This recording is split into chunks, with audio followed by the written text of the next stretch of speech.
Well, let's go.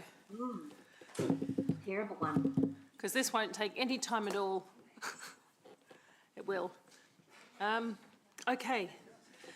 So we were in questions, and I can't remember what order the questions were because I'm not sure if Maxine, then Mark, and Cash. Oh, look, we'll put you first, then we'll go Mark, and then Cash. But it doesn't really matter because we're going to get everyone's questions anyway. So Maxine, you're up with your questions. Thank you. I'm just trying to find my agenda. Sorry. So I'm just trying to... The question I had was with regard to tranche 1 and then the timing. So in terms of tranche 1, it's $14 million. But if we don't take it now, that's just deferred until tranche 2. Is that correct? Correct. The reason this paper's here is around contractually locking in the 14 million, but it is equally a viable option to do exactly as you suggest, sign nothing and pick it all up in 2024 as a full $58 million package with the government of the day. And so then a part of that suggestion was also then to take it to 2024 long-term plan deliberations to prioritise projects that that we might want to look at. Then there's a completion date for the funding of 2027. Correct. Do you see any problems in being able to begin the process in 2024 and have it completed by that date? It depends on the projects, but that deadline of 2027 relates to the 14 million. Oh, good. Okay. Oh, sorry, to the whole. To the whole, yeah. But you know, through water stimulus, we've achieved tighter timeframes than that. So, and that's why building it into the LTP process is an ideal process, because you can balance, you know, the whole council program and priorities in an integrated way. So it doesn't become, you know, extra projects on top of existing workloads. It's actually, you know, part of the base you're delivering. And so then the next question would be, would we have any difficulty then with the quantum of $58 million worth of projects to... not that we're going to be putting new ones on. I guess that's the sort of thinking. If you're asking the question to say, should you sign to 14 to make life easier later on, the answer is no. I don't think that's a reason to sign now. I think in the context of going through an LTP, the full 58 million, you know, would just be considered on its own terms as part of the LTP. I wouldn't advise making a decision on $14 million now to reduce that, you know, that capital operating program in the future. Yeah.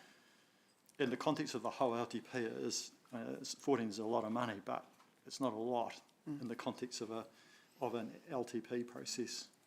No, that's right. It's only what, a fifth or something, is it? Not even that. Yeah. Okay. Thank you. Thanks for that. Thanks, Chair. By signing. Okay, Councillor Bunting. Thank you, Mayor Paula. Right.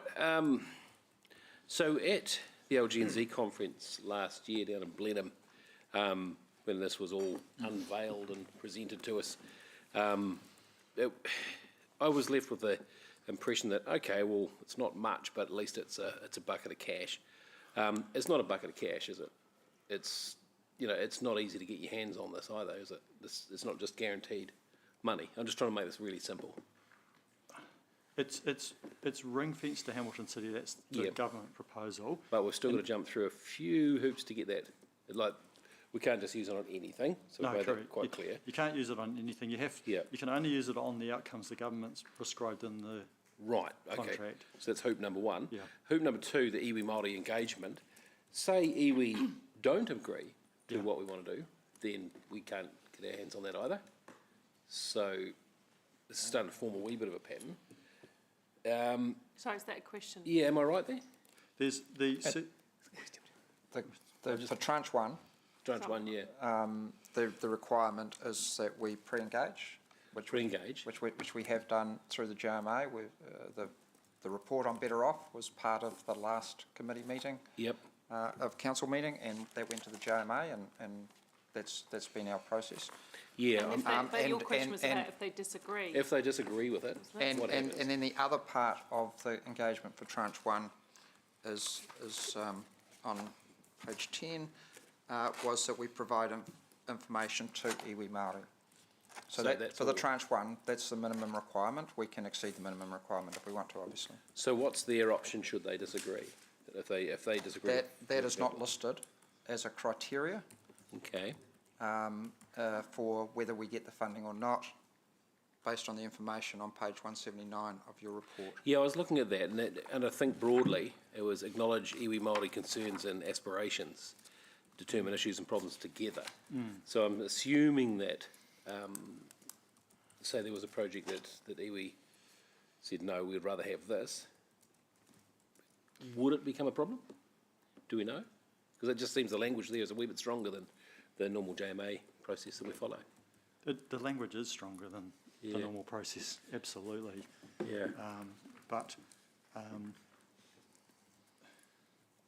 there's a clear expectation that there is that greater engagement with iwi Māori Yeah. through the project selection. Yeah, okay. All right, okay, so I think I've established that. Okay, cool. I want to question now, about a month ago when did we have the last meeting where we suggested 12th of May. 12th of May, yeah, so at the 12th of May meeting, when I put it up about the idea of our political advocacy. Yep. So what's happened since then? I mean, apart from coming back saying, yeah, okay. So quite a lot's happened just from a process perspective since then, because I think there was a strong desire to look for advocacy amongst Other groups. and so hence the resolution on 12th of May. But what we didn't know was the timing of the bill in Parliament, and then that was referred straight to Select Committee, who then, on the 10th of June, went straight out and opened for public consultation. So since the 12th of May, we've come back to Council and we've proposed a timeline that was in the previous Council meeting on the 15th of June that would achieve the 12th of July closing date for submissions with our community views. So what that has made that difficult is to go out and fully give effect to that resolution around the advocacy, but it's really wrong to say nothing's happened, but it just has been more challenging because of all of the time frames. So for example, I've forgotten the exact date, but Mayor Paul and myself and Blair had about an hour, I think, with Minister Mahuta. And one of the things she touched on that I spoke to was around the urban growth challenges and urban growth agenda, and the need to keep making water decisions, like for example the CBD IEF fund, and keep that going and not have it choke because there's a reform happening. And so that kind of advocacy has definitely happened, because one of the actions she self-assigned in that meeting was to assign a DIA official to come back and understand that and understand what the solutions might be. So there's that level of advocacy. But we've also spent time with Tahura looking and understanding their submission, and a draft actually of their submission comes through today. So, and we've spoken to a couple of other big metros, but there's been a limit to what we've been able to achieve simply because of the process. So has anyone made a call to the Communities for Local Democracy at all? No. So that hasn't. I think what we're recommending in this report, though, because the advocacy is the right thing to do, and I think the best process is to see everyone's submissions as they land after 22nd of July, so everyone being New Zealand, I think anyone who chooses to submit, and then look for alignment going into the oral submissions in the Select Committee process. Okay. All right. Yeah. You'd understand if I was a little bit disappointed with any result, because I mean that was quite a big thing for me last time. Yeah, I understand. Okay.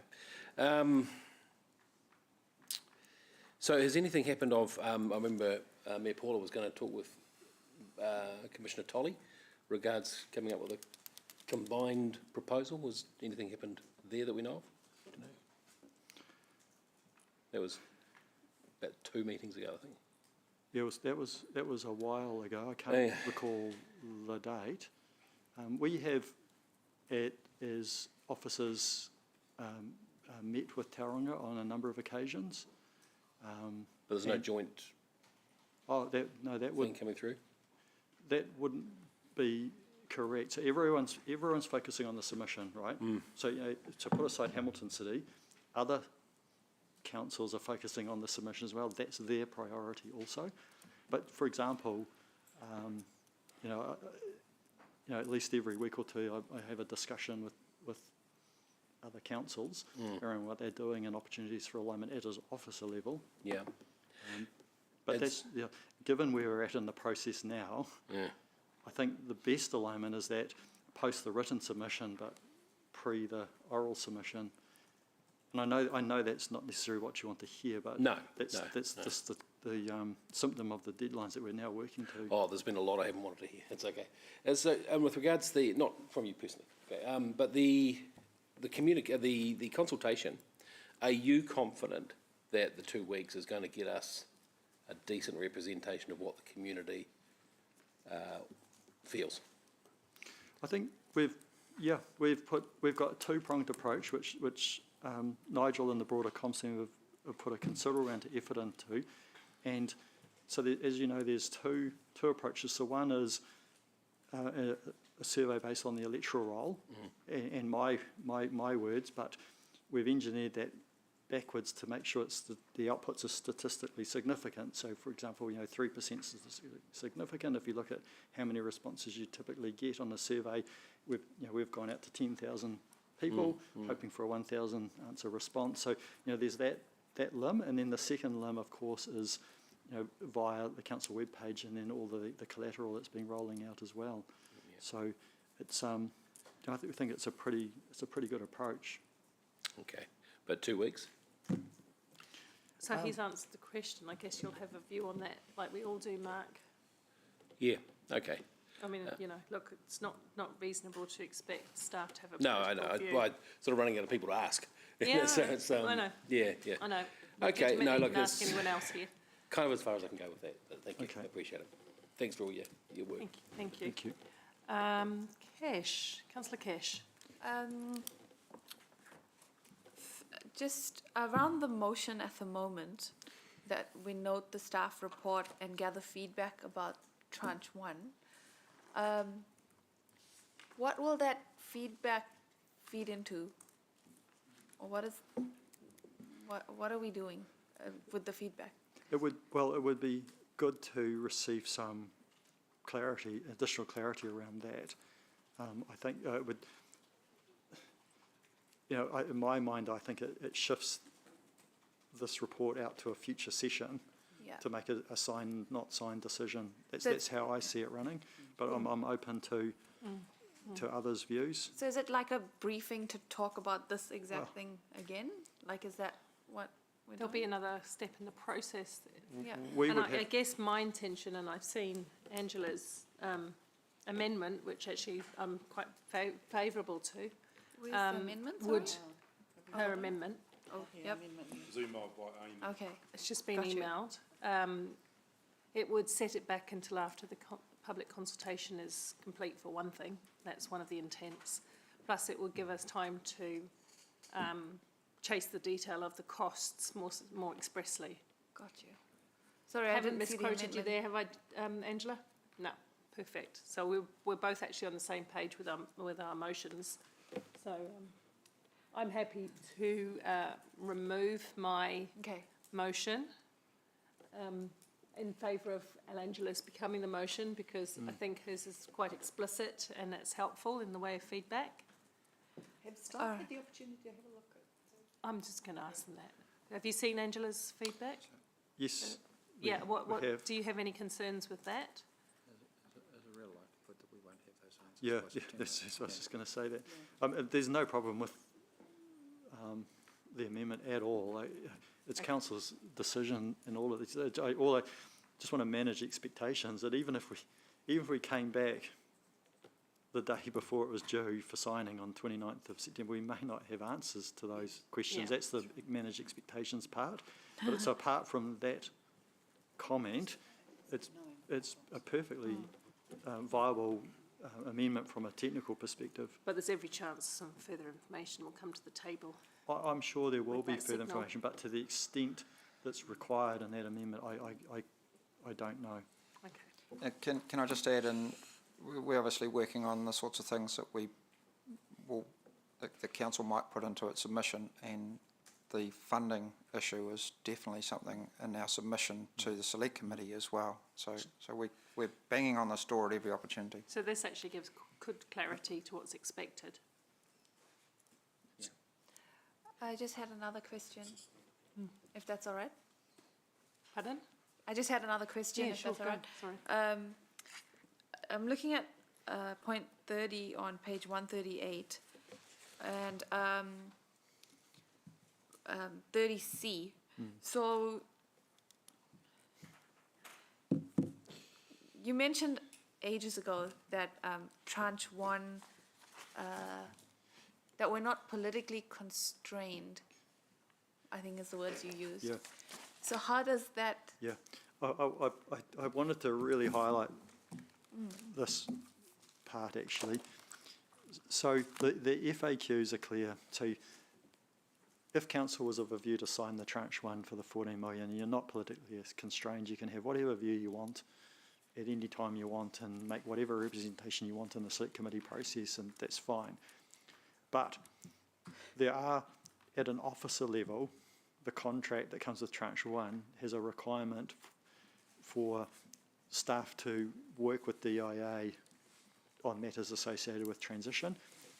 I would say 6 months ahead of time is my view, because that obligation will come at royal ascension of the bill, which is currently set down for December anyway. So if you signed the agreement in September, you're just signing that obligation up a few months ahead of when it's going to come through regardless. So that was the point of putting that commentary in. So politically you are unconstrained, but at an officer level the DIA get an access to the staff and the systems and processes is a few months ahead of time. got you, thank you. Yep. Okay. Any further questions on this? Is everyone quite clear? I'm removing the motion because I think we'll start to split hairs, because the general intention is the same, to get some more time to get across the financial detail and to allow public consultation to happen. Okay, so we'll go into debate then. Councillor O'Leary. Yeah, thanks, Mayor Paula. Yeah, look, the reason for this motion is come about through the questions earlier with staff, and I just want to start with thanking staff for, again, being able to, or trying to answer the questions as best you can. I sense and hear the frustration that you've had trying to get this information. It's been a really painful journey for everyone involved. So, yeah, I really am concerned about the different avenues and lines of costs that we could be stranded with. And as well as this motion, I want to start providing a lot more transparency for the community on that. And as we heard through questioning this afternoon or earlier today, you know, there's all sorts of interesting numbers, 21 million being possible future stranded costs, and 2 to 3 million was another line, and there's just so much that's unclear. I think we need to be transparent and start looking at that. You know, that doesn't negate my concerns around this entire reform. And what's such a bad deal for the community it is and is turning out to be, and I greatly fear will be in the end come July next year when everything is transferred to a new entity. So absolutely managing my expectation from staff when we come to the next report, but at least we'll have a few more clear reporting, clear information or lack of for those questions around the financials, because it's pretty frustrating, and I think when we're talking to the community, it would certainly help to be more transparent about this. So really appreciate staff. You've done a tremendous job to date. So I hope that my motion will be supported by the chamber. Thank you. Thanks, Ms Southgate. Thank you. Deputy Mayor Taylor. Ms Southgate, yeah, I'm supporting this. Our job as a whole is to the best for our city and the best for our residents wherever possible, and first and foremost we should be asking ourselves today, what deal are we agreeing to on behalf of our residents? To be honest, I think it's been a terrible deal upon terrible deal so far, and that should be our main focus. And it's, you know, my personal view, and I won't go into it too much, is that we should have really got our residents on board way back in September last year, and involved them in this and the whole four-entity idea, and that would have been real engagement to me. But it hasn't happened, and that's fine. We are where we are now. But we haven't been given them a good deal, and I think again today we just cannot sign up to these things. We need to keep saying, look, what are we giving our residents here? You know, what will be the transition costs? What will be the debt? How much debt will they be prepared to cover? What about stranded costs? And I just don't see for the life of me how this council can make decisions involving such massive financial ramifications. And I suggest that if our residents had any idea about the decisions that we're making in the dark, about the level of exposure we as a city are opening ourselves up to, they'd be horrified. And it's good. Angela's motion and means that we're not going to continue to do that.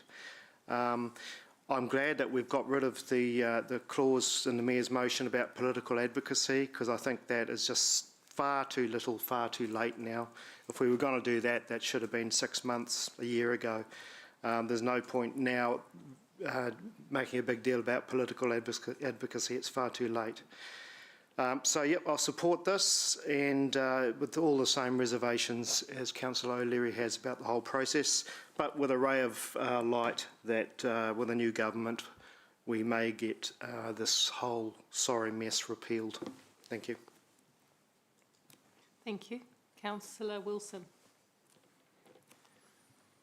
Yeah, thanks, Mayor Paula. Look, it's very clear that myself and a number of other councillors have not supported the planned Three Waters proposal the government has presented to us. And I could not, in all good consciousness, have supported signing up to the Better Off funding because there were still endless amount of critical questions that needed to be answered. A lot of my colleagues have commented on the $21 million of stranded overhead. The high likelihood that the quantum of debt that the government will be willing to pay will be different to what we believe the debt is. And even if it's 10% wrong, it could be $30 million.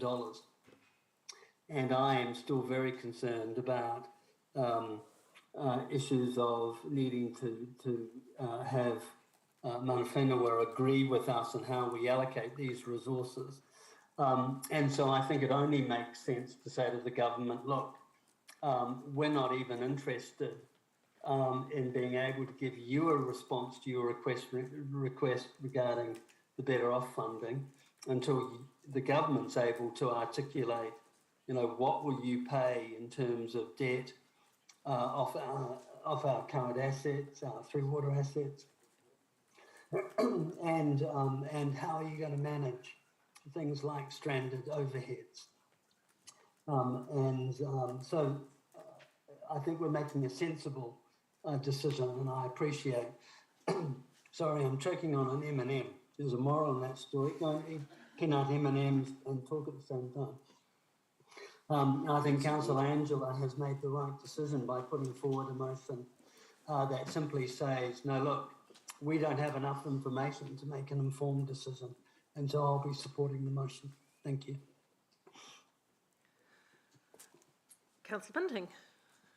Thank you very much. Yeah, look, I'll support it in that it's the closest that we've come, I think, in this whole long saga to actually taking a strong position. You know, I remember way back at the LGNZ conference in Blenheim, there was much hoopla and much palaver, and we all sat there and applauded as the Prime Minister came out and revealed this thing. And at that point, it was very much an opt-in type agreement that we were all signing up to. At that point, it seemed like $58 million cash. The ground has changed very, very quickly. Soon after that, a lady I used to work with in radio, who's now a Masterton City Councillor, Tina Nixon, called the government a lying pack of bastards, and I thought that was pretty over the top. I don't tend to think that's as far over the top now as I did then, but I can't believe they didn't buckle under our sternly worded letter. I can't believe they didn't buckle under our very strong submissions of the past. Yeah, I'm really, really cross. I'm very, very disappointed. I worked real hard with Councillor Dave and the likes to get some sort of wording around heading us towards political advocacy, and as far as I can see, it hasn't been taken seriously. That's just my impression, and I don't mean to offend Andrew because I rate him very, very highly, but I think we could have done a heck of a lot more if we actually were serious about that. I know what people around the table think of communities for local government, and I feel that's kind of influenced where we've gone with that. So I'm pretty cross at the moment, so I will stop talking about now. Well, thank you. All right, I'll take a turn on this. Always, from the very beginning, I've wanted to do the best for our local community. We all have. We absolutely all have. I've heard that said so many times across this table. We want the best deal for Hamilton. And I think the right thing was to engage openly and collaboratively in the process at all steps.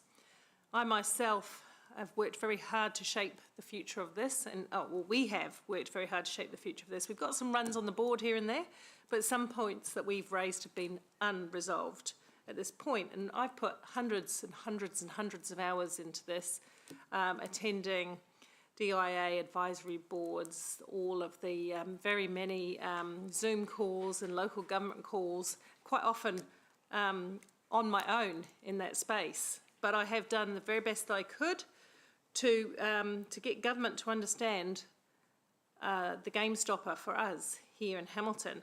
I've also, as recently as a month ago, been in Wellington talking with the Deputy Prime Minister, Minister Robertson, in no uncertain terms. Not a sternly worded letter, as you like to keep poking the fun at, Mark, but I have sat in front of the Minister and explained to him the situation as it stands for Hamilton as a fast-growing council. And I will continue to do that. I will continue to do that because that, under the direction of the majority of the council, is what a mayor does, is positively engage with every process.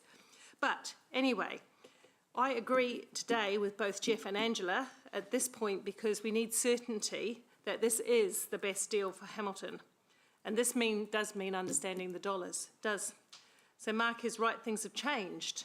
We were hoping for more clarity at this point in time, and we haven't got the clarity that we hoped for.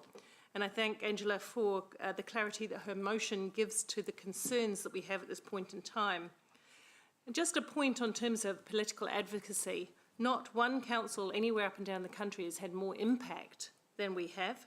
Not even the Coalition of Councils for Local Democracy, that was once quite big and has shrunk in size and has made no dent in the process. The government, this is a government-led process. The government are determined to make some change in New Zealand to the way that water services are managed. And it's best we maintain a strong steer of government. Of course, the biggest opportunity we have to do that is select committee. And so, as we've always said, we will capture all of the community feedback. So today, one of the other things that made me uncomfortable is if we had done the staff resolution today, then we would have made that decision in front of the public's opportunity to be heard by us, and that didn't sit comfortably with me whatsoever. If we're having genuine engagement, we have to give the public the chance to fill out their submission forms, come and speak to their submission forms, and be heard. So that's the way I sit on it today. I'll be interested in if government gets the message now that they see the clarity of this recommendation. We are all very close in our views on this. Thank you. Anyone else? No? No? All right. So we'll go to the... do you want to write up a reply, Angela? Yeah, just quickly. Yeah, thanks everyone. Really good debate and comments. I guess again, just if there's anyone sitting on the fence here in terms of support, you know, that I suppose I'm wanting us to have that transparency on the worst case scenario, which realistically, as we know, could be tens of millions of dollars left to ratepayers. And it's because we know some things and we know the level of debt that we're carrying on water assets. We know that there'll be stranded costs. We know that there'll be costs for transitioning over the service. But what we also know, and what is concerning me greatly, is that the DIA will come in and determine what they are willing to pay, so to speak, for the biggest service level of change in this city's history. And I think I said it earlier today, that sums it up quite well, is that that's the buyer setting their own price, and that's not okay with me. Thank you. Cool. Thank you. Let's go to the vote. All in favour, please raise your hand. Oh, sorry, have we not got it? I think we know. But yes, let's put it up. All right. Okay. Everybody understand this? All in favour say aye. Put your hand up. Thank you. The motion is carried unanimously. And hope that gives government a pretty clear indication. Okay, thanks everyone. And thanks for the quality of the debate in that, which has been a very difficult topic for us to traverse. All right, we'll go on to the next item, please. Which is, where am I, Sean? Plan change 7, page 2. Oh, we're on plan change 7. Thank you. And who's speaking to this? Hi. Hello, guys.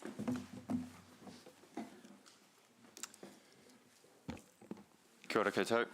Just a quick overview of this report. So the purpose of this report is to seek Council's approval to make Plan Change 7, Rautakoti North, operative. A hearings panel considered submissions and approved Plan Change 7 back in March 2022. I'm happy to move, by the way.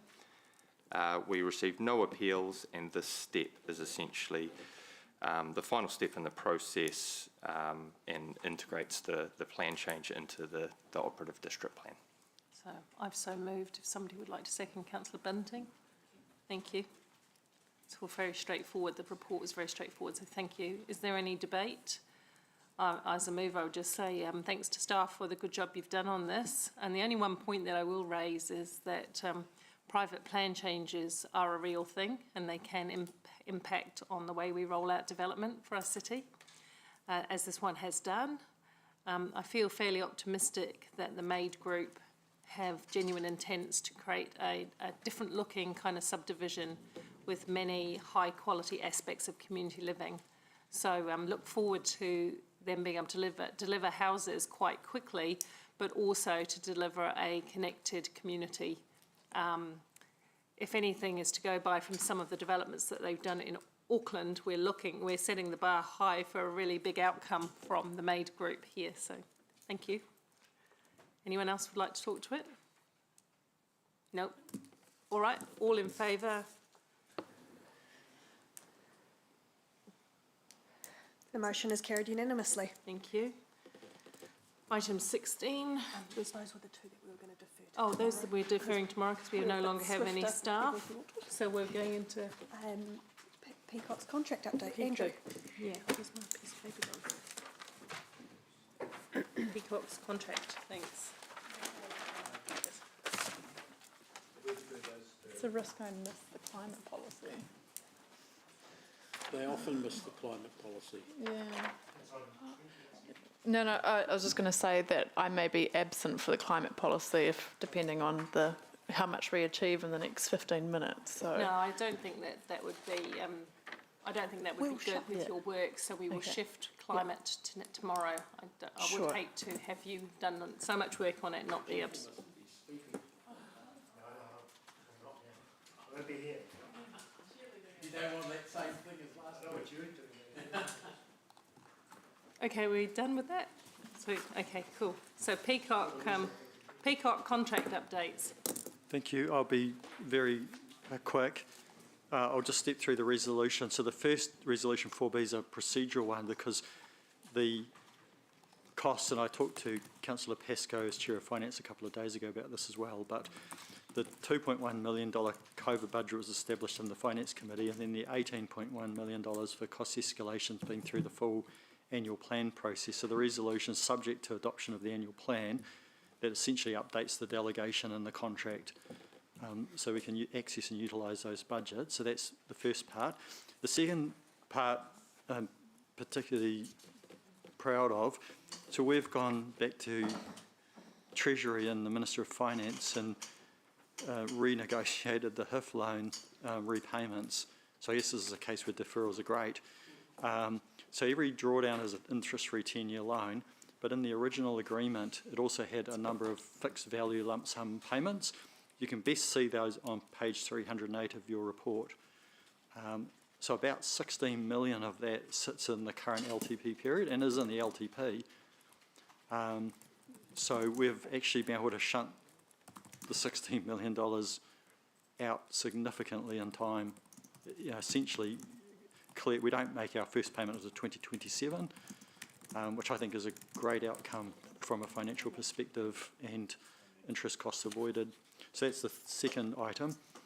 The third item, the D, is just a tied-out resolution with the new Chief Executive just around administering the loan. And then the E one is a noting for the bikes on pipes, subject to decisions tomorrow around the annual plan. And because of cost and supply pressures, we think this is a candidate for something quite innovative around procurement. So just foreshadowing, we're going to put some energy into that, and then we'll come back at the right time, and so you can make the necessary decisions. So really, it's just a foreshadowing. Happy to take questions. Are there any questions on that, please? No? Yes. Yes. Sorry, Maxine. Just with regard to the HIF loan, Yes. And pushing those payments out, I see that it makes quite a considerable difference to later years in terms of the 2 million to 4 million. Yeah. There's no penalties involved with that, and is there an impact on our books in those years where that that small amount is doubled or more? So I'm looking for a financial person, but there are none here, so Yeah. I'll put on my amateur financial hat. So our financial planning period is the 10 years. So in terms of the 10 years, it's a great outcome. For government, they just could not extend the payments, so you do see that compression in those future years, but they're all out significantly out into the future, around 2036, 37, 38. But in terms of Hamilton's financial planning horizon, the current LTP and even the next LTP, it's a good news story. So your obligation to repay is not reduced, but when you repay is deferred out. Hence, so it's an interest savings on those repayments you would have had to have made. Okay. And there is no penalty? There's no penalty. Yeah. No, this is presented to you signed by Treasury, so it's really just needs your counter signature. There's no penalties. Oh, great negotiation. Good work. Kia ora. Thank you. Could we have a mover and a seconder? Councillor Van Oosten, seconded by Dave. Thank you. Oh, sorry, Ewan. Dave got just that by a pip. All in. Oh, do you want to debate? No, I don't. Is there any debate on this? No. All in favour, please raise your hand. Opposed? Carried. Oh, sorry. You can say that. I'm so keen to keep moving. Motion is carried unanimously. Okay, so what else have we got? The draft, we've done the local government review, remits. I think we might do remits, and then we might call it a day until tomorrow. Okay, so, because we've done lots today. So, there's the remits. So James is not in, and he did a lot of work on this, and I want to say thank you very much to James for the work that he's done. You may have some views or questions about remits. There's only one I want to talk to here, myself, is the central government for the review of government transport funding. We aligned ourselves to an extent with some other councils led by Mayor Holdham from Taranaki. And in so doing, we discovered that our view on what needed to change in the transport funding was slightly different. But we all agree that the contestable model around NZTA funding, where everybody's in competition for some of the water from the same bucket, if you like, still needs changing. So we still sit in that point, but they have issues over the standard of delivery of roading services in their area. We don't share that because we've enjoyed a really good relationship with NZTA, a very collaborative and collegial relationship, and when things have been built for the Hamilton area, they have been of good quality, so we have no issues in that regard. So the AGM is not actually at the local government conference this year in a strange, yeah, it's going to be Zoom. So that means you can all tune in, but there'll only be a couple of delegates who can vote. So I will have to vote for you. So any clarity on these would be really good. Any questions or feedback on those? Anybody have any that they want to discuss that they don't feel comfortable with us supporting? Discussion was where we were actually seeing a report from LGNZ about what had been done and how many of these had worked in the past. Yeah, good question. Where was that? Yeah, so really good question. I've agitated a lot through Stuart Crosby and National Council. And National Council agreed to give regular updates on what's happening throughout the year to the wider membership. James is not here, so I can't tell you. I personally have not seen an update on that. Yeah. I will be saying the same thing at the conference. I believe that irrespective of National Council, which is a subset of all the councils of the country, independent of that, the wider membership should have oversight of what's happening to remits, is my personal view. So if you support that, I'm happy to, in the general part of the AGM, to raise that, and even prior to that, insist that a report comes back on outstanding remits and where they're at, which is what I have done verbally, but I can put it in behalf of the council if you like. Could we somehow bring that back before that happens? Because I feel pretty strongly that we're not being well represented, so I probably feel a bit more in that sense. Than we're not being well represented in what by way? LGNZ. Okay. So will we get an opportunity to maybe send them a message somehow? I mean, I know we don't all share that view. We can certainly get James to draft up something to send to LGNZ. I have had those discussions. I sit on the metro sector. Yep. So I have those discussions at a metro sector level. Yep. I have those discussions with Stuart occasionally through Zone 2 as our other point of connect, which Dave, I think you went to last time, but I couldn't get to. So we do try that. I'm in your hands, but I can certainly write to them all formally around our expectations for reporting back at conference. Yeah, okay. Because, you know, look, that have 4-year that term discussion. Unanimously adopted, and what? You know, where has it gone? Yeah, what exactly. discussions have been had? Well, according to my maths, they owe us about 3.5 hours now. For the time it's taken to discuss this stuff. But yeah, I'd be keen to have that discussion at some point. Thanks. Okay, so we'll get James, when he's feeling a bit better, to draft something and get it round. Councillor McPherson. You could, but they haven't got any. Don't worry about the speed of action there. I can recall a 1999 motion that I moved here and then spoke to at the conference and passed almost unanimously. Still hasn't been there. Nothing's happened. So don't wait, Bunty. But sorry, my point was in relation to one of the remits, which the public transport one, number 1. I think that's what they're calling it, number 1 on the first page anyway. I would would like you to speak to that if you can, if you get the opportunity, which is not always possible. I know the aspect of the campaigning for free fares is, I think the free fares is a bit of a misnomer because it switches the cost is what's actually happening. But apart from that, I think the concept of a sea change to get more people on public transport is what's important. That sort of campaign would deliver, and unless we have a sea change situation, incremental change are not going to keep up with the growth in private transport. And just to keep Jeff satisfied, that's not to speak against private transport either. It's simply saying if we want to shift the dial and actually have a genuine balanced approach, we need the sea change to start that. And that's, I think evidence has shown, even with the half-price fares, that sort of measure can actually move the dial.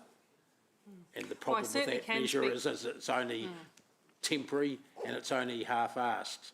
So this is saying LG&Z should get in the act of campaigning for more.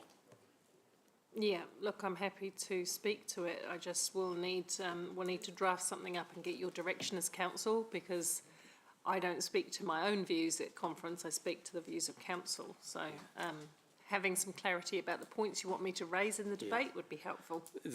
Just to help on that front, the Regional Council Connections Committee discussed this, and I think their staff provided, Angela, do you remember this? Provided a paper Mark Tamura organised it, I don't think he wrote it, about 2 months ago on the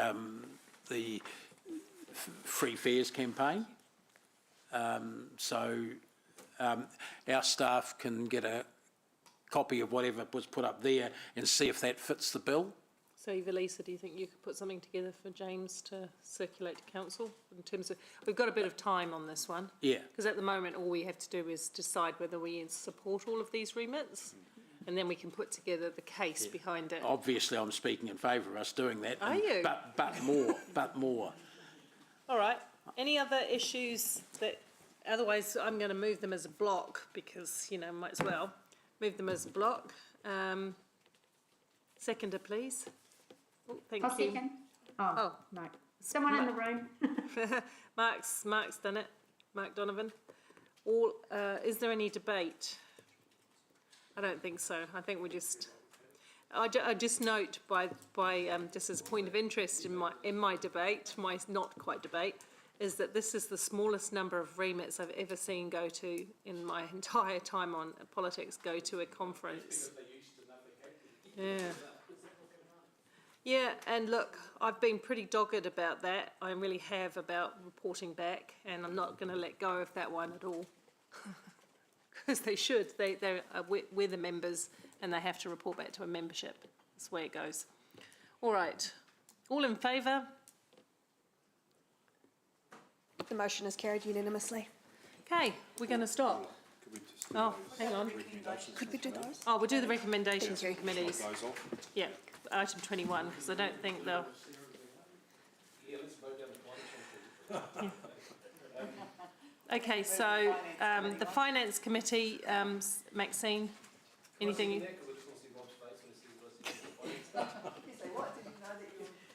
Yeah, you can indeed, Mark.